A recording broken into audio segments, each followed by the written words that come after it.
All right, guys, welcome back. We are at the range this morning, and we're going to talk about a bit of an icon and a legend in the world of firearms, and he brought a few guns with him, too.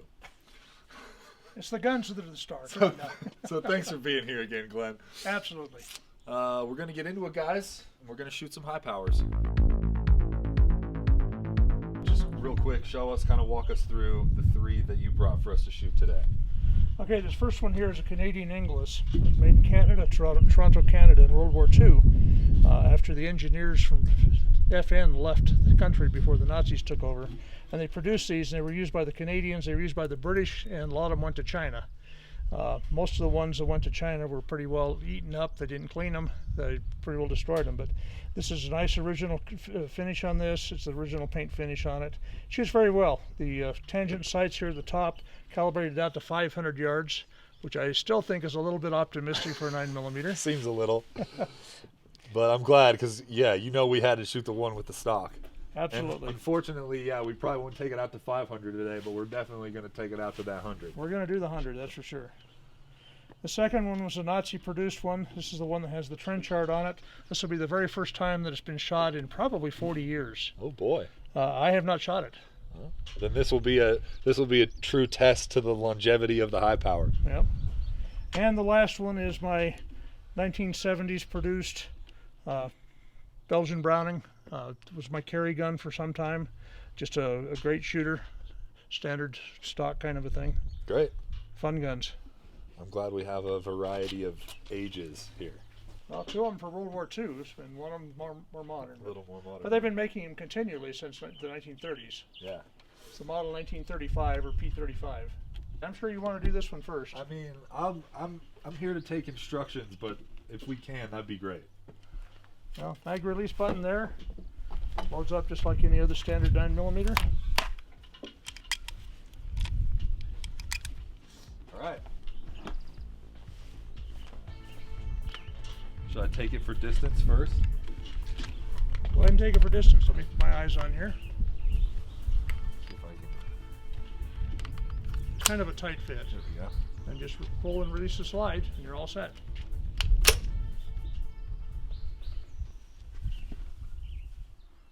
All right. I'm gonna go for. We'll go for close first. See if I can hit this guy that's right here.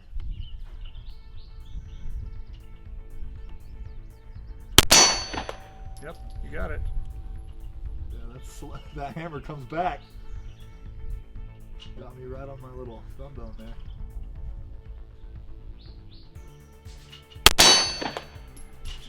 Yeah, you got to make sure you're right up tight under this little beaver tail. All right, I'm gonna go for the 100. See where we hit.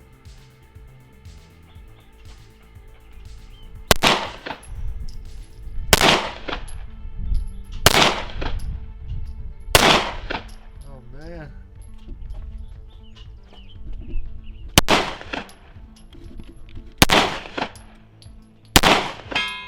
There it is. There. Took a few. So it does reach out to 100. I didn't even adjust the sights for that. I don't know. You just move this to the number that is how far you're shooting. Yep. Science.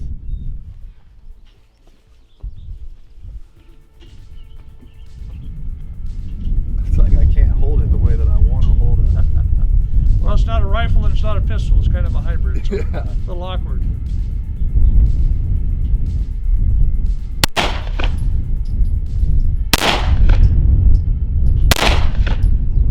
Just above it. There we go. One hit out of almost the whole mag. Yeah. Not bad, I guess. Your first time at the range with it. Well, that's great. I honestly, I can't say that I would necessarily prefer shooting like that, but also, like I said earlier, I'm in strong support of us normalizing short barrels with stocks being exemptions to the NFA regulations, so absolutely, definitely can't be mad at it. Yep, and here again, this is one of the three that's specifically exempted from those regulations. Yeah, that's great.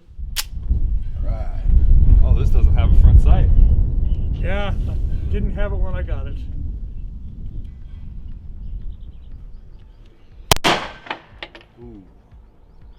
jerked on that trigger.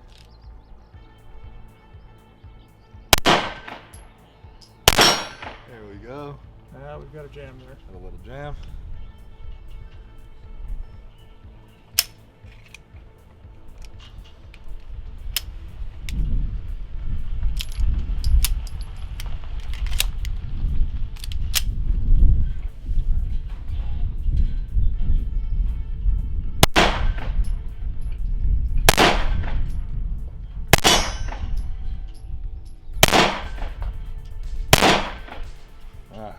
Another one. Well, like I said, I haven't shot it. You actually got to shoot it before I did, and it's been sitting for many, many years. Yeah, not bad for 40 years out of commission. Could be a weak spring in there.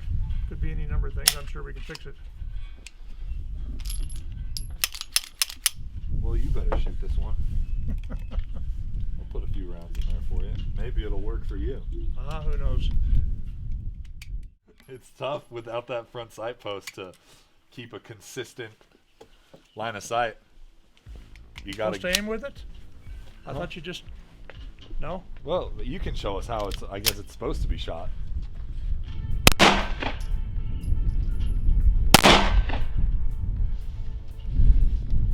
Yeah, it looks like we've got a weak extractor.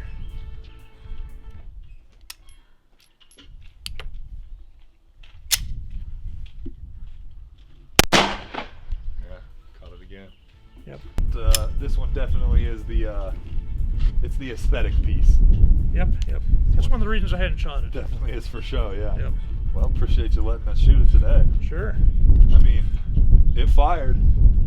It did, and I'm sure it's just a minor adjustment. You replace a couple of parts. These are, what, 75, 80-year-old springs and stuff in it. So. Being damn near 100 years old and over 40 years without a round through it. I mean, that I know of. It may have been longer. Yeah. Yeah, it speaks for itself. It did fire. Yeah, let's shoot this. Let's shoot the new guy from the 70s.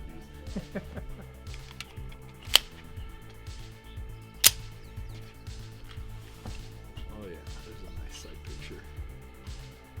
And notice the hammer's quite a bit different too. Yeah, it seems to form around my hand a little better.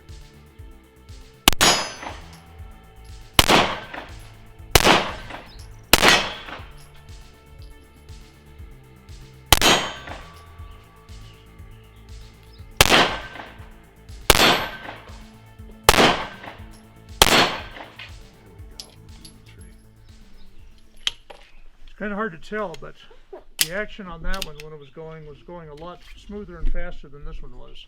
So that again leads me to believe that it was the springs. Yeah. Well, they all shoot. That they do. You gonna put a few through that one? Well, might as well. Your trusty old carry gun? Definitely does make me a little bit curious to shoot one of the, like the brand new ones. Still trying to get them. There are several companies that are bringing them in or making them, and we're still trying to get them. Someday, hopefully, we will. Yeah, just to see how it feels and how it measures up.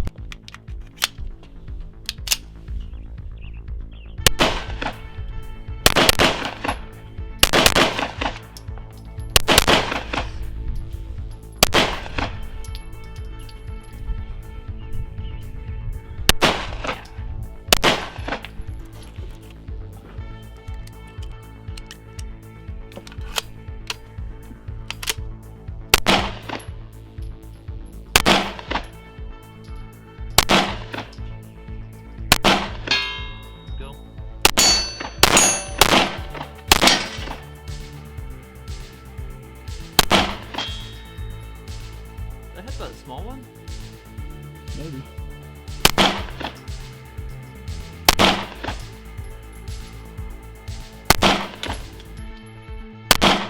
Ah.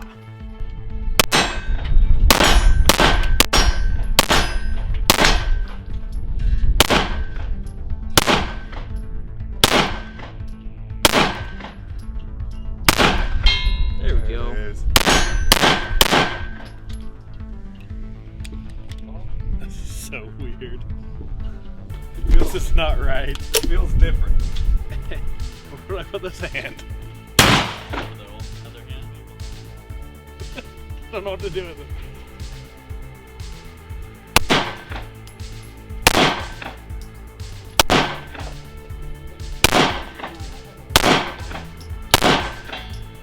There it is.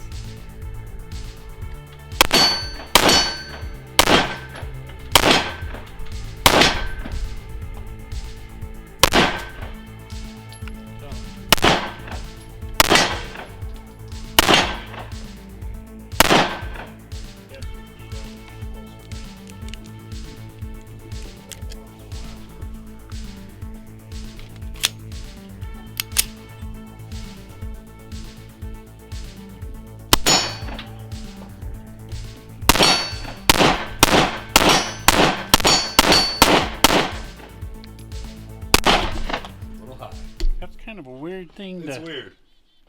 Because you can't get your hand around there the same way you usually do.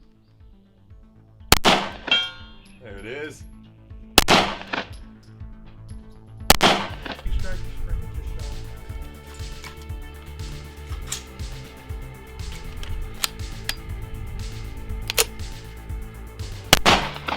Oh, that.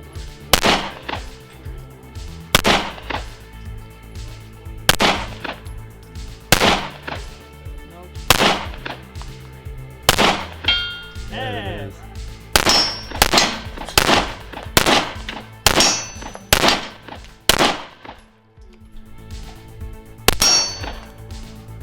A lot better, actually. Man.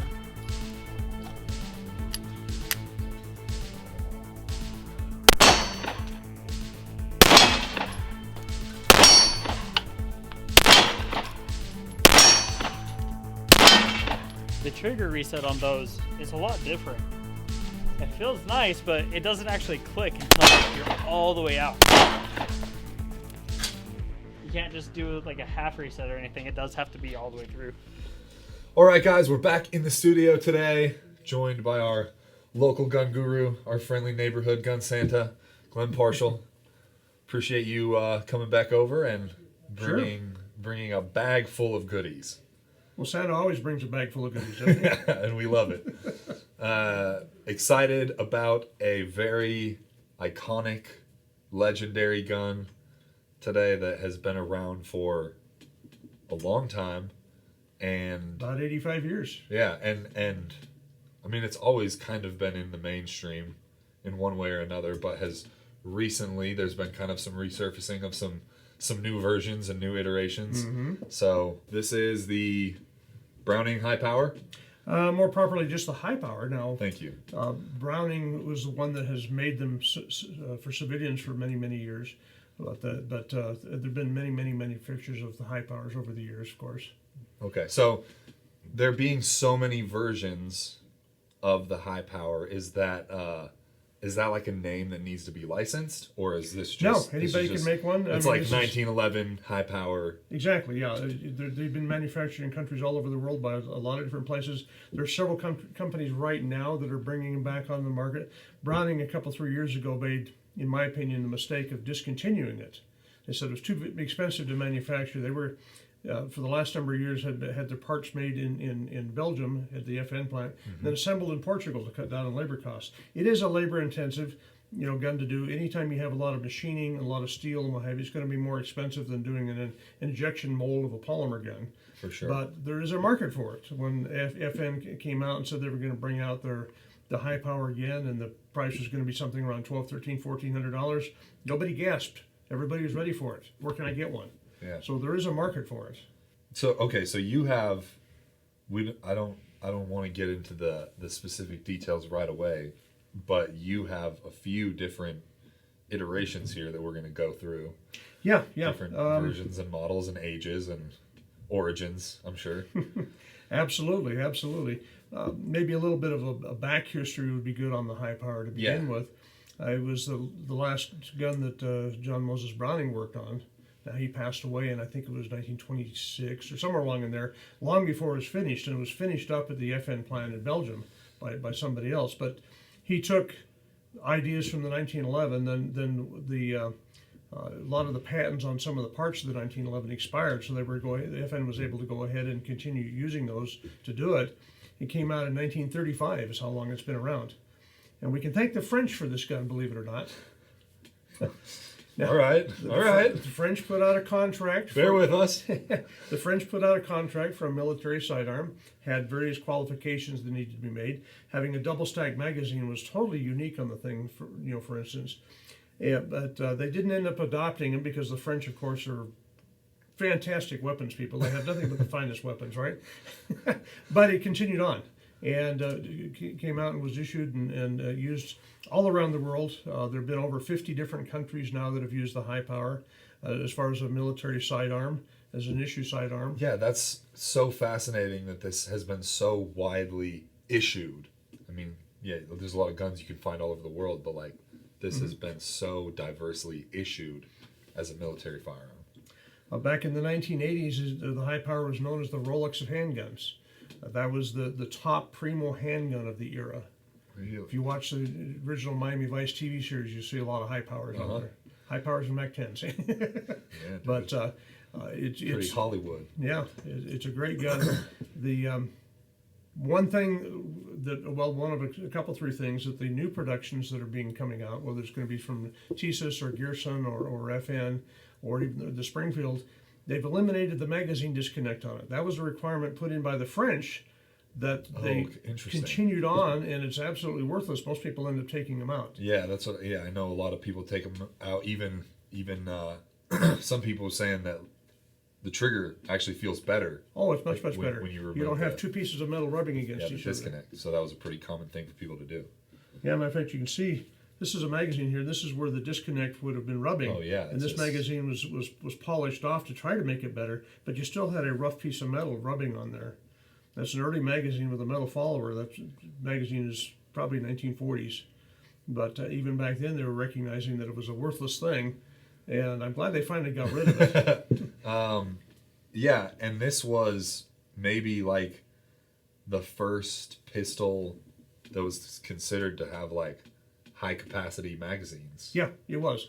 The double stack magazine was a whole new concept that had to be developed and worked on to get it to work, and that was something that the gun was more or less built around to use. So it's today we think of it, everything's got a double stack, higher capacity magazine, but this was, if you look at the guns of the era, 1911 had 7 rounds. Yeah. And they came out originally with a 13-round magazine, so you basically doubled your firepower. Yeah. Okay, so this was originally, when it was finished, because Browning was working on it before he died. Mm-hmm. Was he working on it for the French? No, they were just developing a new gun, basically an upgraded version of the 1911. Had some ideas they wanted to try and incorporate into it. He was probably the world's best genius as far as firearms design. We have a ton of guns that are being used today that really go back to him, and various parts and aspects of it that go back to him. And unfortunately, he didn't live forever. Yeah, it's too bad. But he just had some really great insight onto things and was starting to work on things. Unfortunately, war is one of the things that leads to the advancement of developments in the firearms industry. And yeah, absolutely. We've talked about that before. Yeah. And so as things were rumbling, things didn't really calm down too much after World War I by comparison. Through the 30s, there were a lot of rumbling and civil wars and things like that going on through Europe and what have you. So it was constantly in the forefront that they're going to need something a little bit higher firepower than the revolvers that a lot of people were using at that era. So things like this were being looked at and being developed through that time period. So cool. This is one of the few guns that has been used by both sides in a lot of wars. Yes, the good and the bad. The good and the bad. This one, for instance, was made in Canada. In 1940, they knew that Belgium was probably going to be overrun by the Nazis. So they grabbed a bunch of the plans and things and headed off to Canada and settled up Inglis in Toronto. It was set up to manufacture them. At the same time, they were still continuing to make them in Belgium for the Nazis. And this continued all the way up until the Falklands War. We had the Argentines and the Brits both had high powers going head on head. High power versus high power. Yep. They had other things too. But. When that happens, when we see this same gun being used on both sides, are those usually coming from like the same manufacturer? Or are those coming from the same place? Are they getting Different things. You know, the fact that the Germans overran the Belgian plant, so they gained the capability to manufacture them there. They weren't issuing up to that point. They were using Lugers primarily and P-38s. But then they were able to go ahead and manufacture. Every time they overtook an arms company, they continued making whatever guns that they were making. So you see a lot of things. A lot of the FN products were continued to made through the war and issued either as frontline guns or officers could buy them, or things of that sort, civilian guards, police, and what have you in the country. It wasn't that somebody was sitting there making them and selling to both sides at the same time. It just, things change, things shift around. They have been made in a number of different countries. They've been made in South America quite a bit. They've been made in Turkey, Iran, various places around the world have made these in various times over the years. So there is more than one manufacturer on it. These are all FNs, except for the Inglis. But there are a number of things that you can get today that are anywhere from pretty good quality to really good quality, depending upon where they're made. Back in the 90s, we had a bunch of them that came in the country, the FEGs out of Hungary. And they were very, very good guns. They had a beautiful polish to them and very good fit. The one thing that they had that was a little bit problematic was that the hardening of the steel wasn't as deep. So if you did any modifications, polishing actions, things of that sort, you got into the softer steel pretty fast. Yeah. And so they did have a little bit of wear on the slides and things, but they functioned fine. I own a number of them. One of my sons has one today, and we've shot it quite a bit. It's working great. So there have been a number of different things. A lot of them came in from FM that's FM, not FN, out of South America. Being issued to all these different military countries, you have a lot of different grades of finish. This one is a typical British type finish, where it's a spray painted finish. It's not bluing, it's not parkerizing, it's not nickel plating, or that sort of a thing. So you see, when you look at it here, you can see that the surface is quite rough by comparison. Yeah, it totally is. Most of these that you see, the Inglis's that you see, are look like they're really scratched up. And if they got used very much at all, they would show it. This one's got more wear on the other side, that you can see here, which this is the area that would have been out when it was being worn, so it's more likely to have wear there. But you can see the rough finish on it. Yeah, I was gonna ask why that one appeared so. It looks more worn, looks more heavily used. Mm-hmm. For sure. It's the typical British spray painted. Today we call it rattle can finish. Specialized paints that they use. They did them on a lot of their different guns that they had. So that wasn't anything unusual for the time. It's just not quite Cerakote. But if you look and see, now this particular one is a World War II Nazi issue. You can see all the FN markings there was made in Belgium. Yep. But if you look at it, you see all sorts of machine marks, kind of a rough finish underneath. They didn't take the time to polish them like this one, which would have been more of a civilian finish. They got them out. They left the same stampings on them, and all the parts interchanged, but the cosmetics are not as good, not as great. But that's not what they were looking for. They were looking to get guns out into the field. Yeah. Yeah, this is definitely such a good-looking gun. That's a 1970 Browning. That's my personal shooter that I've shot actually quite a bit over the years. I had another one that I had before that I didn't like quite as well, but of that same kind of an era. Now, one of the things that is a little bit different is you see the Spur Hammer on the back. Now, the original ones all had the round hammers. And one thing that the round hammers could do, depending on your hand, how you hold it, would pinch your hand back in here. Get that little bite. Yep. So the very first one I had a round hammer on it, and I took and basically cut the bottom of it off and finished it up so that I didn't have that. I still had the surface area here to go ahead and cock it with, but I didn't have that hammer bite. And so this Spur Hammer is an attempt to get around that too. And they have addressed that on these new issues that are coming out. The Springfields and like that are all taking those things into consideration. So you've got a lot more area in there for your meaty hands to be up in there without getting pinched. Yeah, it kind of. Another way they could have done it would have been make the shelf a little bit bigger, but then you're going to have something sticking out, on the gun. So changing the shape of the hammer was much easier and probably a better way to do it. You see the civilian ones have that type of a thing on them. Yeah. But all these military ones have round hammers on them. Interesting. Yeah, I mean, it still is. I mean, if my hands were any meatier, there's not a lot more room to play with in there when that's all the way back. Yep. And you see, you've still got about 1/4 of an inch there between the top of your hand and the slide coming back. Yeah. which is an important thing too. If you've ever seen anybody, or maybe you've experienced it, I haven't, but I've seen people do it, where the slide come back and dug a trough through the top of your Yeah, hand. I've never really had slide bite much. It's a good thing. I'm glad. Good thing not to have happen, yeah. But changed a little bit over the years. Now, we were talking before we started filming here about this one. Is this an SBR? Now, that would be a very legitimate question. That is my question. Is this? Let's just hold that up, and maybe people have seen iterations similar to this in pictures or whatever. But this is pretty interesting, and yeah, that is the question: is this an NFA item? Because we've got a pretty short barrel and we've got a pretty distinct stock going on. So, what are they going to say about this one? Well, it's one of 3 handguns that's been declared not to be subject to the NFA statutes. They have determined, and I quote, that it's not likely to be used in a bank robbery. So, hopefully nobody's going to pick up on these. They're a little hard to find, actually extremely hard to find. The guns are not common, but they're scarce. But the original shoulder stocks like that are extremely scarce. That one was made in 1944 in Canada and stamped that way on the side of it there. And it doubles as a holster. That gun will fit inside of it. In here? Right inside of it there, cool. yeah. You push That's down awesome, push dude. down on the button there and you can open the door up and you can see where it goes right on in.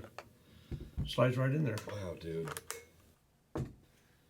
Now, there's a hanger that would go with it that you would have had on your web belt. I don't have the hanger for it, but basically it's to hang down, as you're wearing it. And you've got a lanyard ring on there, complete for the cavalry era.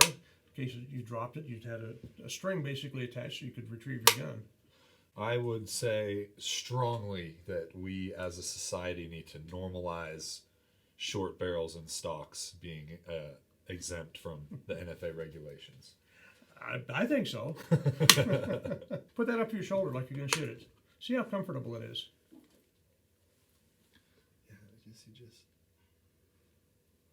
It feels pretty good. Yeah, it actually is. It's surprising the first time you try that to see that it actually is. Now, if you look at the sights, they're calibrated out to 500 yards. I think that's just a bit optimistic. Feels like it, but also why not? Yep. Now, the tangent sights like that, most of them were made for export to China. The Chinese bought a lot of these. They bought a lot of the Broom handle Mausers. They loved the stock and gun setup over there. Yeah, but this one was one that was made for Canada. If you see on the left-hand side of the slide, it says Mark 1 or MK1. Yep.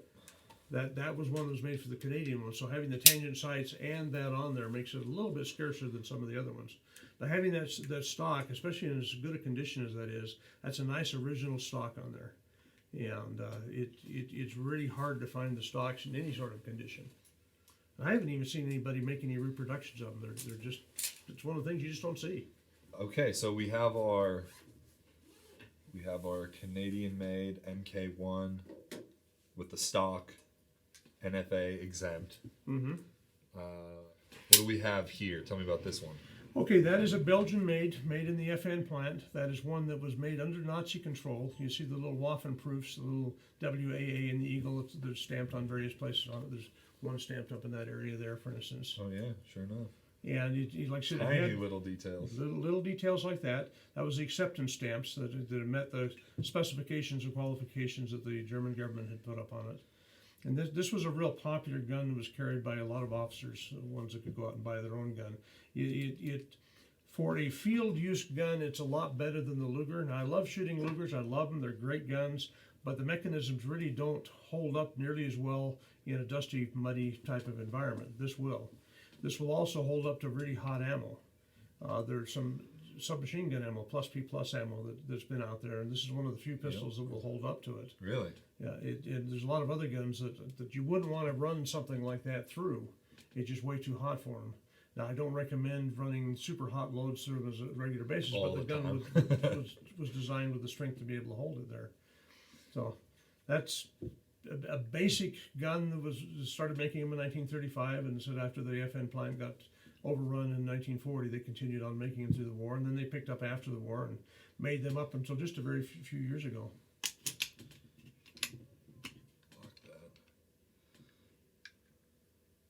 It's a free-floated barrel. It got away from the bushing of the 1911. The bushing is built into the slides. That's what supports it right at the end, so that it stabilizes the barrel, so it's in the same place every time on there. Now, one thing that some people will talk about on the high powers is the weak link being the extractor. I've never had an extractor problem. It's fairly narrow by comparison to some other guns, but it's always held up for me. I've never had to replace one. I've got a couple of spares in my parts box just in case, but I've never had to replace one. Well, that's great news. Yeah. All right. Now let's. Obviously, I've been eyeballing this one. You spotted that one right away. Yeah, And this looks like the very interesting historical piece. That is a very historical piece. Let's talk about what we have here. That is a German manufacturer or Belgian manufacturer under German occupation, high power. The gun itself is so-so. It's got about 2% original finish. The finish has been polished away and removed. That in itself. So this originally would look like had the same finish as this guy. Mm-hmm. And if you're looking for a gun for collecting, this one would be more desirable for the finish than that one would be, because it's all worn away, intentionally worn away in this case, but worn away quite a bit. What makes that one very, very unusual is the trench art. Yeah, and we'll for sure get some close-up shots on this guy just so you guys can see, the creativity put into this. Trench art is kind of a fascinating thing. You find a lot of different things. Guys that sit and make ashtrays out of cannon shells and all kinds of things. So this is one where they've taken the grips and hand carved it. Now, if you show the left side, you'll see that it is a Nazi motif. It's got the Nazi eagle there and SWAT sticker on it, and hand carved. And that by itself would be kind of a unique and unusual. But what sets this one apart is the other side. You see the crescent moon and star logo on there. Yep. Basically a Muslim symbol. Now, most people don't realize that there were a lot of Muslims that were hardcore Nazis. And this is not a put down of the Muslim religion by any means at all. Yeah, absolutely. There's good guys and bad guys and everything. But during the war, there were a lot of Muslims that sided up with the Nazis, primarily in places like Croatia and Yugoslavia and Serbia, and served, and they were hardcore. Some of the most hardcore were some of the mountain SS units that had them in there. I have no idea exactly who had this or where it came from. What, could have been just a regular grunt in the trenches. It could have been one of the SS units. Who knows? But I've never seen anything quite like this as far as having the Nazi motif and the Muslim motif on it at the same time like that. Yeah, that's a pretty interesting collab piece for sure. Yep. You asked earlier where I got that from. This is one of the things that, as a gun dealer, over the years I've had the opportunity to pick up. Just walked into a gun show decades ago, and I was able to go ahead and pick it up. Somebody wanted to trade it in for one of them new modern plastic guns. And I obliged, of course. I gave him more than what he was looking for on it, and it went home with me. Wow. So this is a piece that has been completely personalized by that individual, polishing off the finish. We have what is probably a very early stippling job here. Yeah, very the least aggressive stippling job I've probably ever seen. But into the metal. Into the metal. That's not into the polymer like we see these days. And then the hand carved wooden scales on either side here, even with the little thumb shelf. Yep. Now, if I took those grips off that gun, the gun would lose tremendous amount of appeal and value to it, because that's what makes that gun. I mean, it's neat having one of the Waffen-proof high powers, but there's a lot of them around in better condition like that one.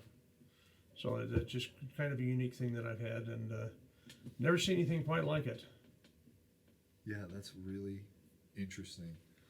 But it definitely speaks to one of the reasons that this gun has, it's been around so long, and why it's as iconic as it is, because it's such a part of history on both sides. Yep, on both sides. On every side. Sometimes there's more than two sides. Been widely used by so many different factions and countries and militaries, and for so many different causes, and it's also interesting to see, this really old version of personalizing and customizing your firearm. Yep. Because we do things to our firearms these days. We do Cerakote jobs and stipple jobs and customize this, customize that. So We've it's, got websites full of parts for that. yeah, Customize it however you want. yep. Just head on over to our website anytime you want. That's interesting to see such an early version of that on such an iconic gun. One of the earliest things in more modern era that was done, 13-round magazines, what these were issued with, and that's what was made for many, many years. Smith & Wesson came out with the Model 59. That was the same magazine body, but it was just a little bit longer and held 2 more rounds. So what people would do would be to take a Model 59 magazine. I don't happen to have one anymore. I let somebody get the last of them that I had. They put an extra notch in it for the magazine release. It would stick out about this much at the bottom, but would give it a little higher capacity. Yeah, which is Later on, people Great. came out. This is a 20-round magazine that actually works very, very well. There's a lot of crappy aftermarket magazines, long magazines, but this was one of the factory magazines that actually worked pretty well in a 20-rounder. And it doesn't protrude very much, as you see when you put it in there. It just sticks out just a little bit extra. oh yeah, it's great. It's hard to make this gun look bad. Yeah. That's my opinion. Everyone's got opinions. Maybe you think this gun is ugly. That's your problem. Well, I think we start putting red dots on it, things like that. It'll take it way down in that path we don't want to go down. Yeah. Have you ever seen one of these on full auto? No, I have not. No, I have not. They're not. They fire. How would very, I have very seen fast. that, Glenn? I don't know. You didn't come with us to the Soldier of Fortune show back in the 80s and 90s. Unfortunately, I I guess. did not. Now a couple times we had full auto high powers that would show up for that kind of a thing, and they're moderately controllable. They're very, very fast. It's kind of like a Beretta 93R. They run those in this configuration ever? I never had one in my hands that had a stock on it, but that could have been done. Feels like that would be my move. Yeah, you know, the Beretta, the 93, has a stock that's attachable to it. Now, if it has the stock and it's full auto, is it still NFA exempt? No, anything full auto is going to be subject to the NFA rules. And whether it's registered as a transferable gun so that us lowly civilians can buy one for a whole lot of money, or if it's something that can only go between dealers or police departments, there's different categories. But they all have to be registered and papered and held within the laws, and it has to be in a state where it's legal. Utah is one of the states where it's perfectly legal. Don't try this in California. Yeah. Yeah, be careful. Always look up your local laws and regulations. Yes.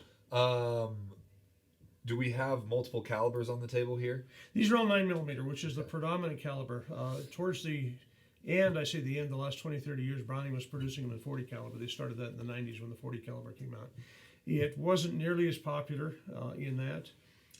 I've sold a few of them. I've shot a couple of them. It's a great gun, but I'm just not fond of that caliber to begin with. But yeah, it works real good 9mm. There's all kinds of opinions on that. So 40 guys, let's hear it in the comments. Pour it on me. That's Let's hear it in the comments, all you 40 guys. Let's go. Then But we'll bring my 10mm out and we'll see. that's fine too. Yeah. But I think any time that 9mm is not a difficult cartridge to shoot, but It's pretty universal worldwide. and anything that's, this is full steel. It's a little bit heavier gun for that reason. It's never going to be lightweight like it's a going to Pullman. handle that 9mm cartridge really nicely. Mhm. It's going to handle that little bit of recoil nicely. These are very smooth shooting guns and very mild. The only time anybody has any problem are the two things, like I said, the hammer bite, possibly depending on the hammer. And then if you have really small hands, the diameter of the grip, which would be the same with any double stack gun. Yeah. So if you can handle, Glock or a Springfield or a Beretta, anything that's a double stack, you can handle this just fine. Now, I feel like, I don't know if I'm just saying this because maybe a lot of polymer guns kind of have a little bit of flair on the Magwell. I don't know, but I feel like these Magwells are... They're pretty straight. Yeah, and just small and straight. And yeah. And here again, a lot of these type of things evolve over the years. The flared Magwell is a more recent adaptation. Yeah, for sure. You look and see here, the metal is fairly thin there on the grip. They're here at the bottom. This one shows up a lot better than these do, but the silver part is the actual metal, and then of course the brown part for the wood there. And you could bevel it a little bit, but you're not going to have a lot of flaring available. Yeah, you don't have could a lot put of a play. Magwell on it, something of that sort. You got the grip screws up here that you'd be a different kind of a contraption, but underneath the grip, and then do that. But then you'd have a magazine that would sink below the lips of the Magwell, unless you had, say, like the 20 rounder or something like that. It could be done, but this gun Yeah. was not designed around a flared magwell. Yeah, So who you- would I be to mess with the design? I'm just thinking, given what I'm used to, and if you were shooting this in a situation where you're trying to do your reload drills or your faster reloads, like it probably doesn't quite cater to that, unless you've just done it a ton of times. Well, that helps too, but if you also notice the magazine, see how the taper on the magazine there, Yeah, that lends itself into going up in there too, yeah, fairly fast. it's a good, clean, So yeah. aggressive taper. These ones have the metal followers. Now, well, this one, can't see that. Yeah, this one has a metal follower. This is the early one here. That's a metal, and they got away from that a number of years ago. And you start to see things like, some proof marks and things of that sort on there. One of them has some other markings on it here. There's manufactured there. That's a military one. That's who made it, stamped in right there. And this is the one that has proof marks and what have you there. And there's been a serial number inscribed on it. Possibly to a gun that went with at one point. Yeah. I have no idea. This is just a loose magazine that I picked up a number of years ago. Cool, and then we have your two newer versions. You Yeah. said this one's your shooter. That's my shooter. That's Yeah. a 1970 Zero, and that's a great gun. It's almost 100% original. I put different grips and what have you on it. And then my wife's nickel one. I don't have any of the real fancy ones like the Louis XIV fully engraved gold inlay, things like that.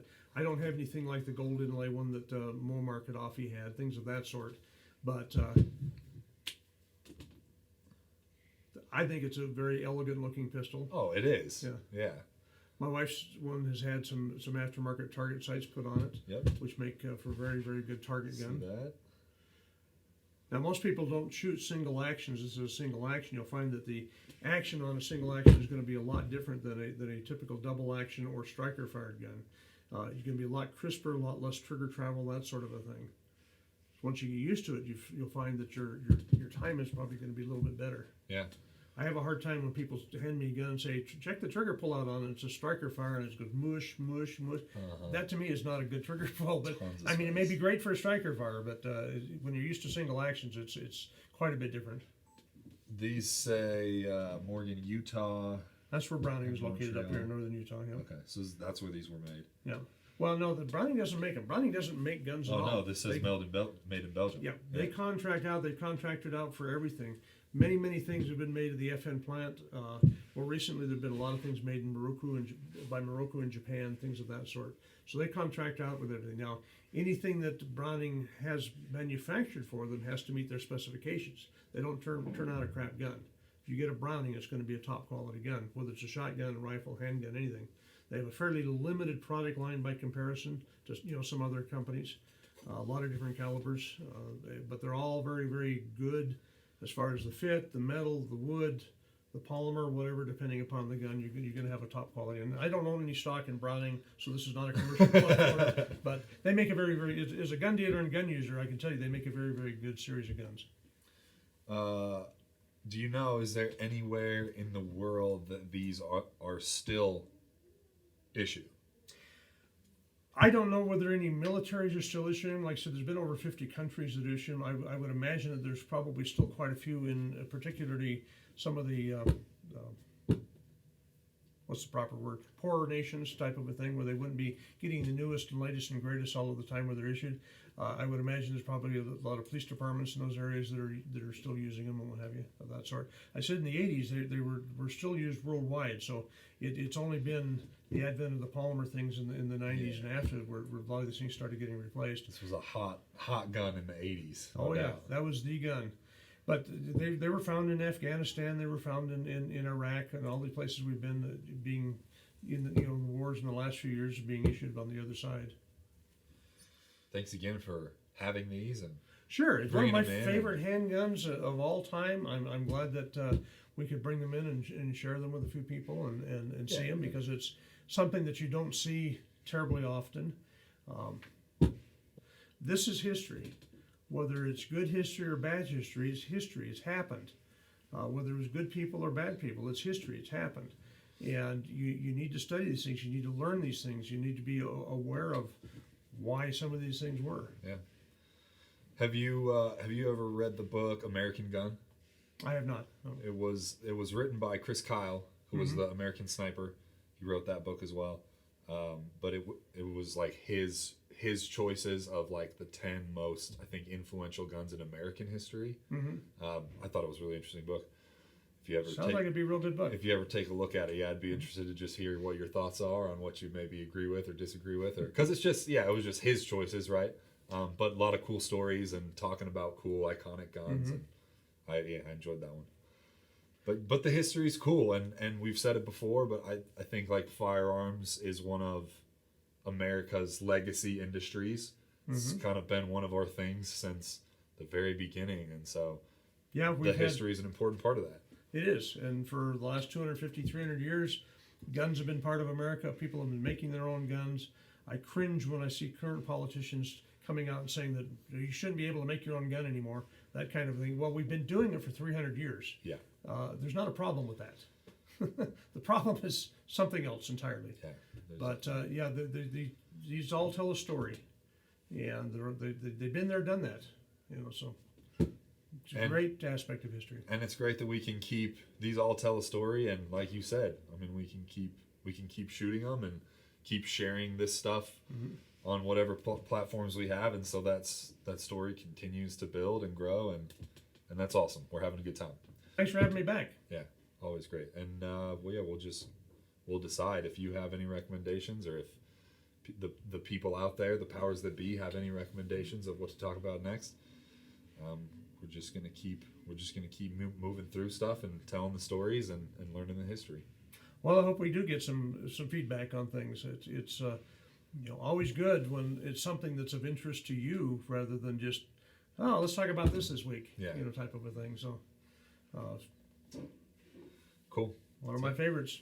Of course, I say that every time we do one of these, isn't it? It's one of my favorites. That's what All right, guys. So there you have it. That is the high power. Thanks again for bringing those, Glenn. I see why you love them. I see why you carried one for so long. I think it's not my strongest gun. I probably need a little more practice on that thing. Well, it's a little different for you. Yeah, but it's awesome. But they run. Yeah, they run. run. How smooth they were. Yeah, they run. They're so smooth, and they stay flat. And yeah, I mean, it makes sense why they're such an icon and why they have been made for so long and are still being made now. They were a higher capacity at the time. We used to take the magazines, put another notch in them, and put them in the Smith & Wesson 59s. Really? So, 59 magazines in these, because they would hold a couple more rounds. But this was high capacity for the time. Yeah, this was the first high capacity. It was. That was part of the original French contract, was a double stack magazine for higher capacity. Prior to that, everything was single stacks. Yeah. All right, well, let's see if we can get one of those new ones in. I'm trying. I'm waiting. See if we can match them up, see how they do. All right, so that's it. If you guys have questions or comments about the high power, obviously put them down in the comments below, and let us know what you guys want to see next. See what we can do. Thanks for tuning in. See you guys on the next one. Of course, you shot that with a 9mm.